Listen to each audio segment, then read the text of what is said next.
Hello listeners and welcome to Fighting Failure. What you're about to hear is episode 5. It's been slightly cut for length, but what you're also going to hear is I'm going to be commenting to some of the points I made in this episode and some of the points my co-host made, because I think there are some misconceptions that we had at the time of recording, and I wanted to clear some of those up so that we have on the record what my current position is on the issue of vegetarian, veganism, plant-based diets, because I am currently vegan. At the time, I was still a sort of flexitarian, if you will. So enjoy, and I'll see you at the end. This is episode 5. This is the only take we're going to do. Starting to record. Putting my phone in the little thingamajig, and start talking. Hello listeners, and welcome to Fighting Failure. I'm honestly amazed by how different my voice sounds, because, generally, when people listen to their voice being recorded and it's sent back to them, it sounds strange, but I get used to that because I edit all of these episodes. But I'm amazed hearing my voice probably about a year ago by now. It's really quite eye-opening, and it's very strange and also quite cringy. Oscar has an amazing podcast voice. It's about the pitch, not just the stress. Hello listeners, and welcome to Fighting Failure. There's a pitch as well as a stress. And back then I used to record with my phone. I'm quite amazed how sort of clean it sounds. It doesn't sound crackly or anything.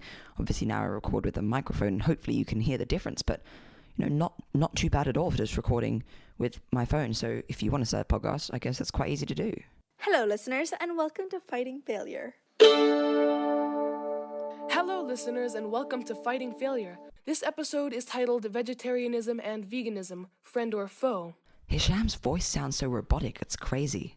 So to start, I would like to highlight a few stats which will be important to keep in mind for this episode and perhaps for the entire agriculture section.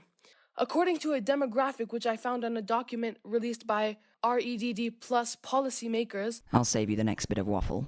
So we're looking at this statistic, and as always, will be in the show notes, and it's sort of a vertical pie chart showing the proportion of drivers of deforestation from which sectors. So, for example, in all of them, agriculture makes up 70% of deforestation, and this is split pretty evenly between commercial agriculture, which is obviously growing stuff to sell, and subsistence agriculture, which is where people grow things to eat themselves. I'm not going to lie, I'm pretty impressed with how I explained this.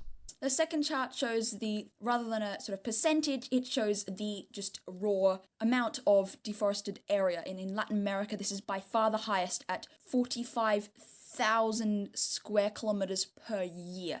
That is the size of, let me find a notable one. That's the size of Denmark. I mean, it's sort of closer to Estonia or the Dominican Republic, but Denmark is a more notable. Okay, so I just cut out all the bits about the statistics. It's not really relevant so much to the discussion. So now we're going to move on to some benefits of vegetarianism and veganism. Yes, bring it on. So first of all, it directly reduces demand for meat. So that's reducing livestock numbers, kind of, because the meat industry has less demand, so they'll have less need to supply us with meat produce, and so that reduces livestock numbers and hence the amount of methane, which I guess specifically cattle produce in many ways, as well as reducing trampling of soil and grass by livestock and preventing some amount of soil erosion caused by livestock. Exactly, so we know that there's a huge amount of emissions caused by having livestock, and if we don't eat as much meat, then fewer livestock will be around to produce those emissions. And I guess since most of the world's crop is grown not to feed humans but also to feed animals, you would then be reducing the agricultural sector, which is kind of existent to provide feed for animals. Yeah, I'd really like to expand on that. So there's this really cool map. I've just pasted the link in the chat, which shows how the United States uses its land. And you'll see that basically this huge amount, probably just less than a third of the United States, is just for cows to graze. So and then you'll see that there's this small bit off to the side of that, which is livestock feed, and then just above that, maybe half or from half to a third of the amount of agriculture for livestock feed is for food we actually eat. So the point of veganism is not just cutting out these cows and the space they use, but actually a huge amount of the food we grow is just grown for animals and not actually for us. And because of thermodynamics, Experimenting with echo effect, I guess. every time you move one step up the food chain, you have less and less energy per amount of sun you put in. So, you start at the bottom with the producers, like plants, Is this thermodynamics? It sounds like trophic levels to me. which take energy straight from the sun. So if you eat a plant, you're getting the biggest amount of energy. But then if you feed the plant to a cow, the cow uses up some of that energy and wastes it. So you actually have to sort of have 10 times as much plant to get the same amount of energy from a cow. And that's why it's so inefficient not just to eat meat. That's why it's so efficient to eat meat. Because actually, if you see the food we eat is just a tiny proportion of the US. And if you took all of that cow pasture and livestock feed and reforested it or repurposed it, you could really reduce CO2 emissions by a huge amount. Well done, past me.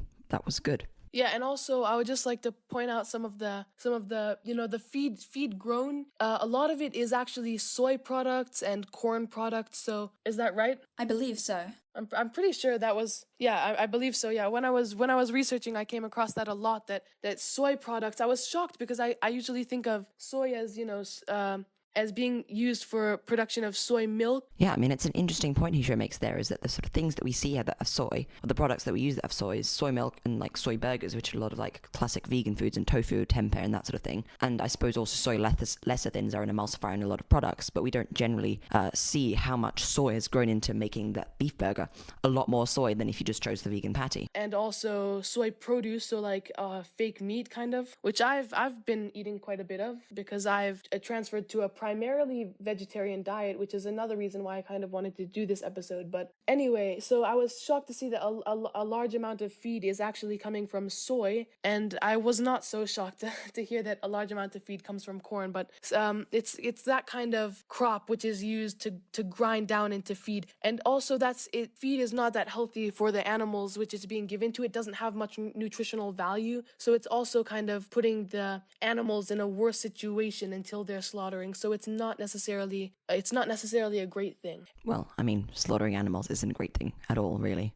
Anyway, moving on, but another benefit of transferring to vegetarianism and veganism is that I feel like this is the point where I should just say, like, we should use the term plant-based diet instead, because obviously vegetarians still use a lot of dairy and egg products, which have similar sort of environmental costs, and veganism is more of a sort of animal liberation position. So I would ask my past self and past Hisho to use the term plant-based diet, because it also sort of shows exactly what it means in an environmental term, which is sort of living off the primary consumers or the primary producers of the food chain and living off plants, rather than saying vegetarian/veganism is a bit clunky, I guess. in reducing demand for meat, you also reduce the need for meat to be transported, the energy to freeze it, and the plastic. But like, this is the point where it's like, that's a problem with all sorts of foods as well. If you think about like fruits coming from Ecuador, for example, bananas coming from Ecuador, all sorts of plants, there are also sort of plant products that also need to be frozen, that also need to be transported, that also need to be wrapped in plastic, or at least they are currently wrapped in plastic, but they still have a far smaller sort of environmental cost. And so I don't think this is necessarily a thing against meat. The thing against meat is the huge production carbon cost. And I think transport costs are always overstated in relation to food, when they really make up about 10% on average of the carbon cost of any food product. To wrap it, so that's a lot of reduce for demand in those sectors. Anyway, moving on to the problems now. The top meter of soil worldwide holds about 2,200 billion tons of carbon. That's 3 times the amount of carbon that's held in the atmosphere in the form of CO2. When the carbon stored in the soil is exposed to air, it forms a covalent bond with the oxygen and becomes the notorious greenhouse gas, CO2. We were talking about before, when these cattle are trampling soil, they're, of course, exposing the soil. They're exposing the carbon soil in the soil to the air, and that's creating the CO2. I was just gonna say that's a significant thing to remember, because it's tillage, I was just thinking that. which is the overturning of soil to plant crops. I guess the soil also loses fertility, so it's not only kind of forming carbon dioxide into the atmosphere, but it's also reducing the soil's capacity to store carbon in the future. And this makes it even harder to grow plants and crops in the future years, and that will slowly cause the agriculture industry to decline, because in the coming years it's going to become far harder to plant crops because of the lack of soil fertility. And I think we're going to move on to the importing of fruits and veg. Okay, I've just cut out like 3 minutes of waffle about tillage, even though like the next episode was actually all about tillage. And now we're moving to something of a more juicy topic that needs to be debunked. As mentioned in our episode on global supply chains, demand often leads, in this case, the demand for vegetables and fruits that are either exotic or hard to grow locally during winter are shipped to wherever they're in demand. So, I don't know, mangoes, strawberries, berries in general. I know that like in places like Malawi and even in Delhi sometimes, it's hard to find berries. I mean, even in England, you can generally only get frozen berries in the winter. Yeah, the worst thing about berries is that they have to be shipped by plane, so they can't be shipped by Okay, so I just did a quick fact check on this, and yes, berries are shipped by air, but generally most berries, like in the USA or in the UK, do come from local farms, so they'd be shipped by truck, but if they're being imported from across the world, they do come by air, not by ship. Yeah. So this, of course, puts tons of emissions out just to transport them. And so one small point which I just wanted to bring up in the midst of all of our points, I guess, is fertilizers. So I mean, I'm gonna have to stop you right there, Hisho, because and we also did an entire episode about agricultural chemicals, fertilizers, and all this sort of stuff, and there's absolutely huge problems with fertilizers. But if you're going to bring up any problems with the production of sort of staple plants like soy and corn, or peas or whatever you use to make sort of vegan alternatives, or if you're just eating lentils or whatever, if you're going to bring up any sort of these points, we have to remember what we said in the sort of pro-vegetarian side of the episode, which was that obviously far, far fewer plants are produced for anyone who's on like a plant-based diet. And so it's essentially pointless to argue that there's a problem with the production of fertilizers and the use of fertilizers, because obviously there is a huge problem, but also obviously it's a far bigger problem for anyone who's eating meat. So I mean, that's something that we have to bring up, is that if we're going to be talking about the problems with the production of fruit and veg, then those problems are more applicable to someone who eats more meat than someone who eats less meat. The points about the sort of shipping of fruit and veg is also sort of useless, because I don't think the people who eat steaks avoid raspberries or blueberries. So yeah. Fertilizers, so manure and other forms of fertilizers, put out large amounts of methane because of decomposition, and they also put out nitrous oxide and CO2, which are all greenhouse gases, and so those are some main contributors of global warming. So I guess that is part of the problem with agriculture, is that the use of fertilizer, and so I guess it's not then just that cattle, I guess, produce methane by burping, but also through their manure. And so in using manure for fertilizer, what is actually happening is that we're putting out more GHGs, greenhouse gases, and so that's... So I think there are actually some sort of renewable energy providers that use manure to create either like a sort of natural gas biofuel, or just to burn it to get the energy from that, rather than letting it decompose into methane on the fields. Moving on. Deforestation to create cropland not only releases huge amounts of carbon dioxide and reduces the amount of carbon dioxide that can be absorbed, also without roots holding down the soil and the tree canopy to prevent direct rainfall on soil, the overturning of soil becomes much easier, leading to soil erosion, which means carbon dioxide loss from the soil and a reduced soil capacity to store carbon dioxide. So this is desertification. This is the process by which areas which were rich in plants and nutrients turn into deserts, because deforestation is lacking the stability that tree roots provide to hold the soil together and keep all these nutrients, and then it just gets blown away by wind and rainstorms and all of this. That's a really huge problem. And obviously, most cropland is used for animal agriculture.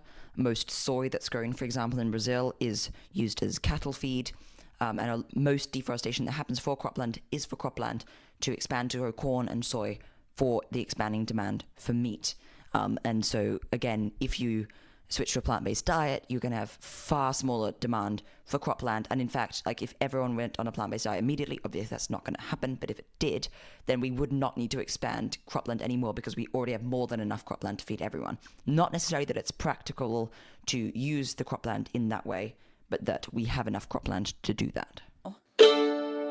And so another thing is that commercial soybean growth is one of the primary contributors to deforestation in the Amazon rainforest. This means that every time you sip some soy milk or have soy products such as tofu, you could be increasing demand for deforestation in the Amazon to produce more soy. What did I just say? First of all, I officially retract that statement, but also, like, every time you eat beef or other animal products, you're contributing to the destruction of the rainforest because of the production of soy. Like, I think a lot of soy milk brands, and I think I'm probably about to say this, knowing myself, use sort of rainforest-free soy, or if you get organic, it's probably not going to be grown like that because they're all sort of GMO soy, and maybe it's not such a big problem in the USA, I think, but across the world generally, most soybeans are used for feeding animals, and so, like, soy products for vegan alternatives use in general far less soy than their meat alternatives. So that's just a ridiculous statement I made, and I take that back for sure. So if you're having soy milk, you should look for sustainable alternatives, or have a different milk. I have experimented with veganism myself. Yeah, I've experimented with veganism myself. I did a vegan Monday thing. I ended up stopping it because I just ended up eating the leftovers of the non-vegan food the next day. That's a very cringe statement. You can't be vegan for just one day a week because it's not about the diet. It's about caring for animals. So yeah, that's very cringe. I also take that back. But when I did, I would drink oat milk, and I actually tried all the different vegan milks. I think soy milk's kind of gross. Almond milk is okay, but almonds use a huge amount of water to be cultivated. Still not as much as dairy milk. But oat is a pretty normal grain, and that actually tastes really good. It does still use a lot of water, so you've just got to be careful, but I guess dairy cows are not exactly good for the environment anyway. So that's just important to keep in mind as well, is that soy, not all its vegan alternatives are necessarily incredibly good for the planet. However, it is very difficult to take over beef as the worst food for the environment. Yeah, I mean, on their own, there could be some problems with the production of vegan alternatives, but they're alternatives, and they're much better than what they're replacing. Milk as well. And now, moving on to our last kind of what we're going to be discussing, I guess, in our problems. Our last problem is pesticides. Yes, I mean, again, there was an entire episode made about pesticides and all the problems. And again, most pesticides are used on crops which are used to grow food for animals. So if you're eating a meat burger, there's going to be a lot more pesticides used to create that meat burger than if you have a vegan burger. Even if both are made from soy that was grown in the same plantation, far more soy would be used, obviously, for the meat burger, because then it's 10 times as much, probably, on average, if you think about the trophic level stuff we talked about before. So, you know, pesticides are a huge, huge problem. But they're not a problem with vegan alternatives. They're a problem with agriculture as a whole, and eating a meat-based diet, or a diet in which you consume a lot of meat, obviously has a far larger use of pesticide crops than if you don't. And pesticides, alike tilling, reduce soil fertility and cause the release of soil carbon. And moreover, pesticides can directly affect the animals that we share our planet with. The cognitive dissonance here is outstanding. However, all of this will be covered in detail in our episodes on pesticides coming soon, and I'm pretty sure that we're going to cover this in our conservation section and kind of how pesticides affect animals. So, and one of my favorite kind of solutions is permaculture, because there are many. Basically, permaculture is a method of sustainable farming, and it involves many concepts to reduce many of the things mentioned in our problem section. I'm just going to cut the rest of this section out. You can go back to the original episode to listen to it. So continuing on, the use of renewables and sustainable sources can be used to reduce consumption of electricity and crucial resources such as water. So some examples of sustainable water are natural springs, underground water, or a very small amount of water diversion from a river or stream to water crops during the day. An example of sustainable energy sources are solar installations. Also, so another concept is the reusal of materials to build the necessary structures for crop harvests, and for if you're kind of doing a lodging, I guess you can also reuse like corn stalks, for example, to create accommodation. And this was really cool because I actually at Christmas, around Christmas time, just before Christmas this year, we did this little road trip in Malawi, and I guess on our way back from Nika, we did this stay at this permaculture lodge, and they were actually sourcing, we stayed in Cobb House, and it was made of mud and corn cobs, which was very interesting, but it was very effective, and it actually stayed cool inside, and it was pretty nice. So That's cool. so I guess that sustainable sourcing and reusal of materials is a crucial part of permaculture. It's like the what they're called, plastic bricks, the ones where you take a plastic bottle and then. Yeah, it is. And they also had a house with that in the structure. They might have also had some of those within Cobb House, and they would make them, like when you'd come, if you had any plastic waste in your car, you could give it to them, and they'd finish stuffing these huge, heavy, dense bricks of plastic, and they'd also use that to kind of build their structures. And they didn't actually use much plastic because they grew all of their crops using permaculture in their own garden on a mountainside, which is very interesting because usually when you think of cropland, you think of this flat kind of plain land. So and they did a very good job of it. So anyway, that's something to keep in mind. I was going to cut that, but that was actually a very interesting discussion. Don't know how related it is to the topic, but yeah, nice. So another big part of permaculture, or another common practice with permaculture, is the reasonable coexistence of trees and crops. For example, trees can assist in crop growth by providing nitrogen, which we've talked about is very important for plants, to the soil, preventing direct rainfall on crops, which we talked about again with the sort of Amazon canopy, leaf fall resulting in natural fertilizer, so rather than buying fertilizer, and more, while still leaving enough open space for sunlight to reach the crops beneath. This is a method of agroforestry. So what's really interesting about this is that it's sort of how nature intended, is that you've got the symbiotic relationship between trees and plants and lots of different plant organisms all living in the same place, coexisting and benefiting each other, providing shade, providing nitrogen. All of this is what makes a healthy ecosystem. And our current system of farming, where we just have one crop planted on its own, is really not as sustainable, and that's why we have to use so much fertilizer. But if you have this agroforestry and this combination of different plants in the same place, it is so beneficial, and it just saves you a lot of money, and it's really just quite amazing. I can't articulate it. Another method of agroforestry is the planting of a fruit-bearing forest that holds down the soil and prevents soil erosion, absorbing CO2 and providing the farmer with a sustainable income and buyers with good local fruit. And actually, me and Oscar discovered this form of agroforestry. So my dad kind of worked here in Malawi with the other form of agroforestry, which we just mentioned prior to this. But this form of agroforestry we kind of discovered through Kiss the Ground. And I know the singer Jason Mraz. He's pretty famous, and he's an agroforester. He's an agroforester as well, which is very interesting. And he has this huge forest of fruits, and he grows stuff. He grows like lemons and limes, and he grows pears, apples. I might be mistaken, but like cherries. And so he has all these fruits, and they come in at different times during summer. So he has kind of this income throughout the summer. So like once kind of whatever pear season passes, then he has income from whatever crop comes next. So I found that pretty interesting. Yeah, and I think, as you said, what's important to remember with this sort of agroforestry is it means you can get a harvest all year round, rather than tilling a harvest. And if your harvest goes wrong and you're just harvesting one type of crop, then you're sort of screwed for the next year until the next harvest. But if you've got agroforestry, you've got a constant stream of different harvests, and that's really beneficial. Yeah, I mean, production of minimal waste is a really important one, because this permaculture, again, is all about sustainability. There's the production of minimal waste. It produces very little. Okay, I'm going to cut that out. That's too funny. What's great, because it produces little waste. Yeah. I kept that in because that was actually quite funny. We need to stand up to big companies that do not use sustainably sourced ingredients through social media and demand change. It doesn't matter how we do this, through boycotting. I know Hisho's been going without Nutella. However you do it, we need to stand up. We need to act as a group of consumers to stand up to these heartless companies who are destroying the environment just for their profit.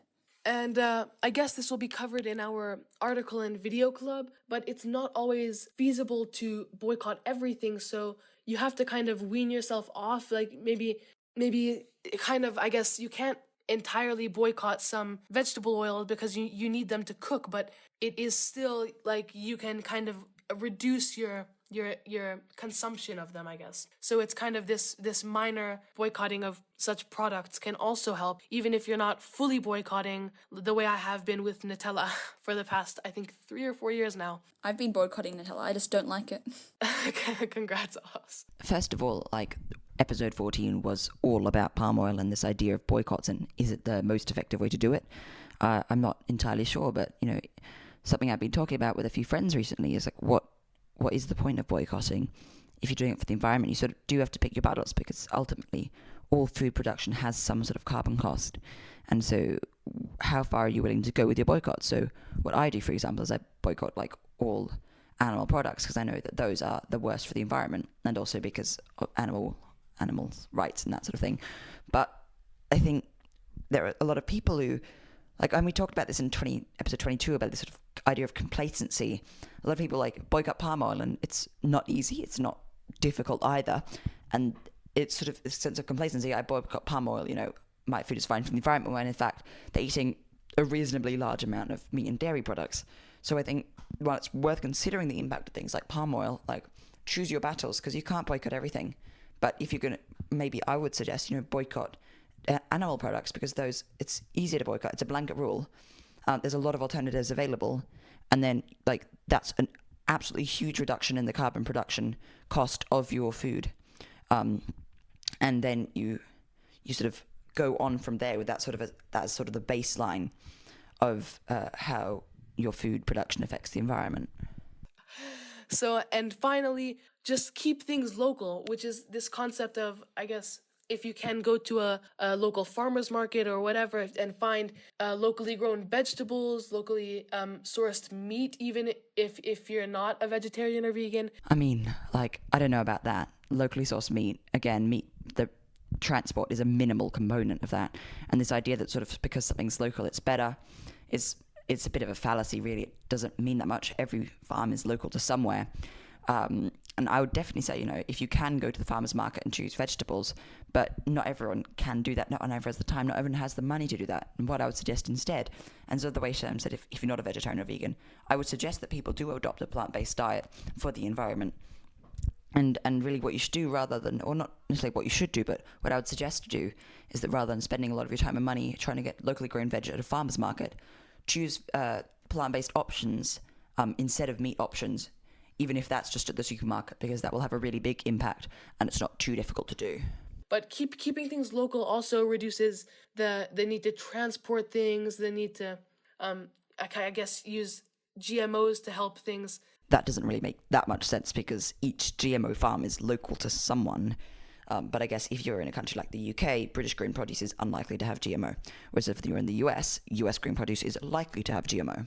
That's an easy thing which all of you listeners can do. And another easy thing to do is to swap meat meals for plant-based ones. You can use plant-based mince, or swap stuff out for lentils, or if you're going out, just choose a plant-based meal instead of a meat-based one. Or if you have some sort of catered option, like if you're at school lunch hall or something like that, then you can also choose the plant-based option there. And so a lot of times it's very easy to make these sort of swaps to a far less carbon-intensive food stock. And that's something I would recommend doing. Of course, keeping things local and eating plant-based is not mutually exclusive. The best option is, I guess, to have local plant-based food. But I think the easier thing to do is to switch to plant-based rather than trying to get everything locally. So I recommend that highly if you're not already doing it, like many of us are. Hello, Monty. What are you doing there? Oscar's dog just came. Monty? Hello? Where are you gone? Oscar's beloved little pug. And now we are going to move on to the article and video club. If you've listened to any recent episodes, you'll know that we discontinued this quite a while ago. And first of all, it's a very strange name, the article and video club, it's not a book club. A book club makes sense, but we're already on a podcast together, and then we start article and video club. It's a bit clunky, and I'm glad we removed it, because it sort of started with my section. I started it, and then I don't know if I intended it for it to be every episode, but it sort of did turn out that way. But yeah, I'm glad we stopped doing that. It really wasn't that useful. I think the inspiration for the article and video club came from the Cortex book club, but that was sort of where they do an entire episode about an actual book, and I think I adapted it in a very, very bad way. But anyway, let's have a listen.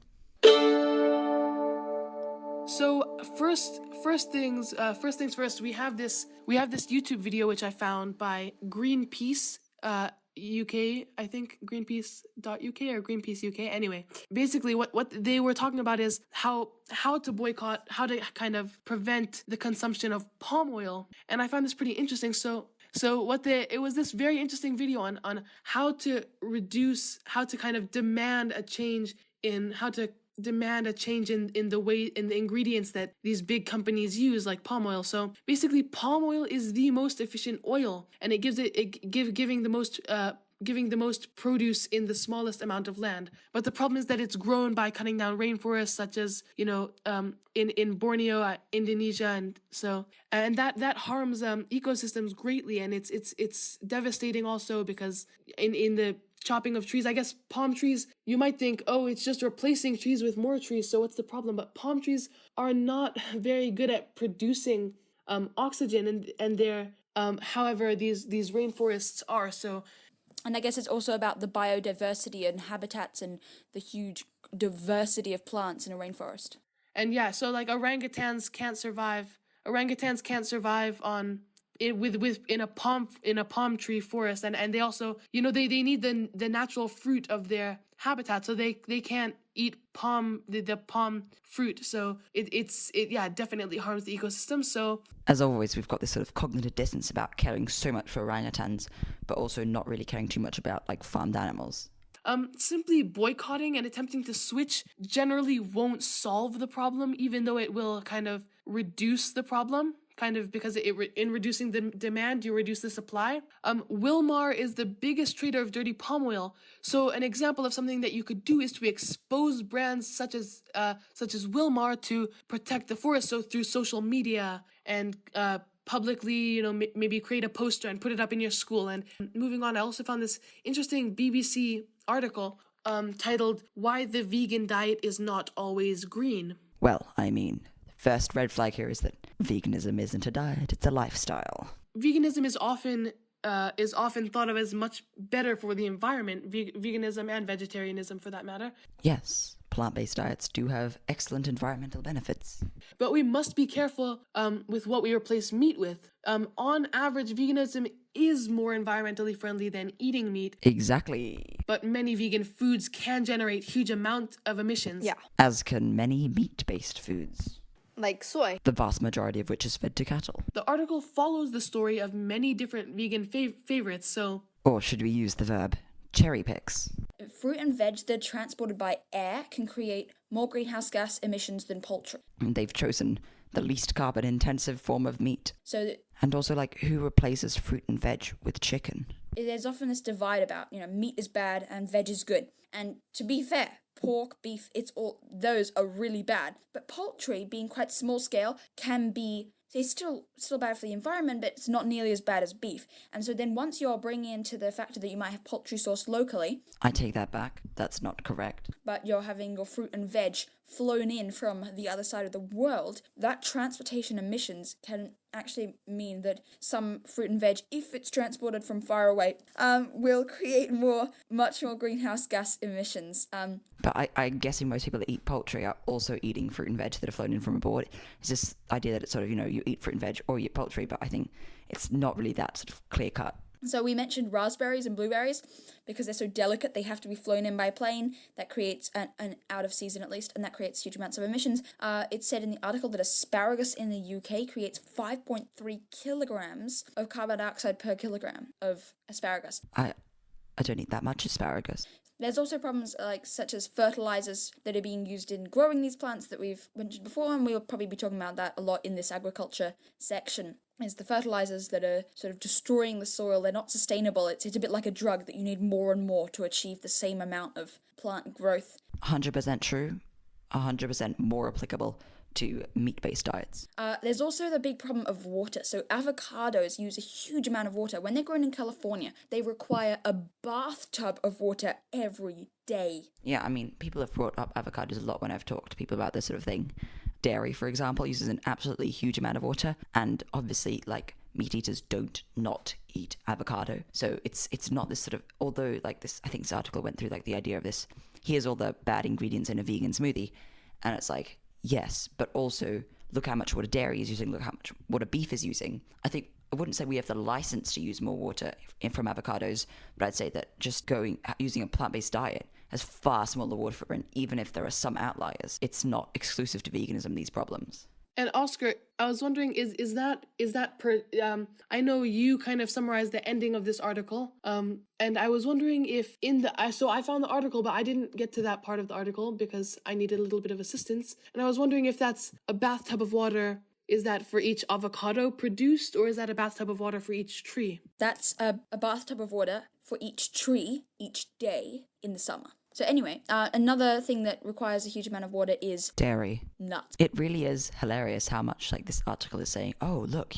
nuts have a big water footprint, as if meat eaters don't eat nuts for some reason. So we talk about the almonds as well as the cashews. These nuts require huge amounts of water to be grown just because of their nature, I guess. And so that's important to bear in mind, is that they're often grown in places so don't have huge supplies of water, like California, which means that water scarcity can be a problem, and it can also lead to illegal diversion of rivers as well for irrigation because they need to be constantly irrigated. So this is an example of a place where technological solutions, for example, if you're having if you're measuring the soil moisture very specifically and only delivering water where it's needed to avoid wastage, is definitely that's a very exciting prospect to minimize water use. Then there's also, we talked about deforestation of palm oil, but there's also deforestation to plant cocoa. Because everyone knows that only vegans eat chocolate. For your delicious chocolate, as well as energy needed to both heat rooms for mushrooms and process fake meat. So we eat a lot of fake meat, but that does require energy to create the fake meat.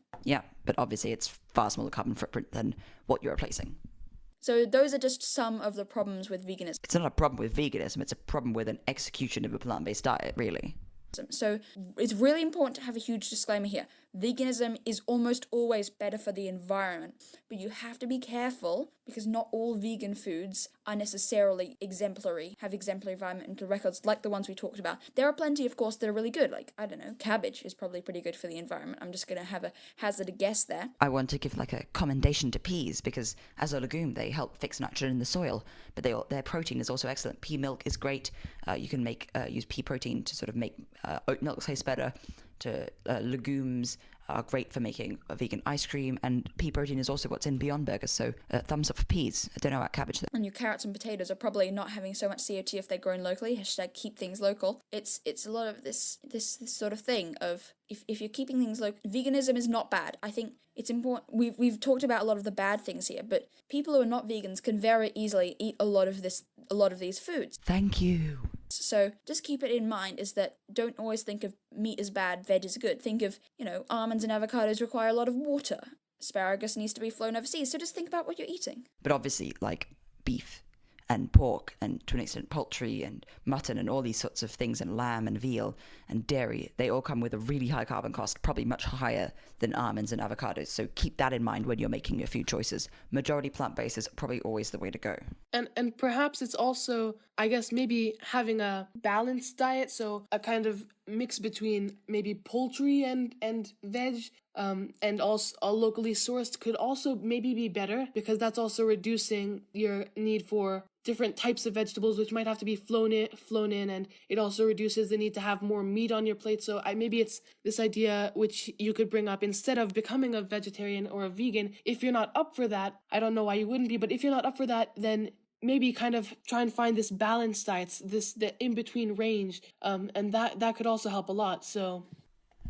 And this is sort of I wouldn't call it a mantra, but this is something that he said on more than one occasion, and I don't exactly understand what he means. I think it's this logical fallacy called the compromise fallacy. I don't know if it's the exact name, but this idea, eating too much meat is obviously bad, but it's this concept that maybe somewhere in between plant-based and eating too much meat is a good thing. And he talked about, reducing the demand for different vegetables. I don't know exactly what that means, but maybe having some meat, it doesn't, the less meat, the better, really.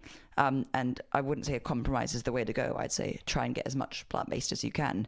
And hopefully that's 100% plant-based, because that reduces the carbon emissions the most. And the balanced diet, but a balanced diet of whole plant foods is really sort of the optimal thing for the environment, I would say. Yeah, that's exactly what I'm doing. We're not going vegetarian or vegan. Well,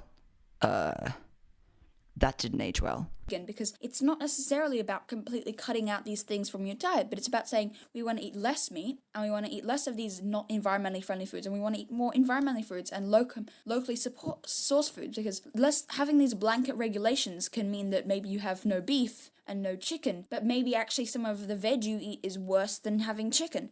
If you see my blog post when I became vegetarian, you'll see that I literally used the word blanket rule in support of vegetarianism. So I don't know what was going through my mind then, but whatever, let's move on. Because it's been flown in and all of this stuff. So rather than having these blanket rules, you should consider about what's better for the environment. And we have beef every now and then just to maintain some iron. That's really rubbish, because you can just get an iron supplement. There's lots of iron in plant foods.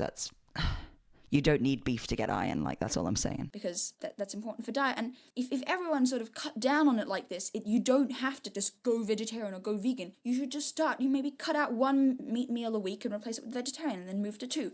That's really what you've got to think about. Veganism is not bad. Vegetarianism is not bad. But it's not just about that.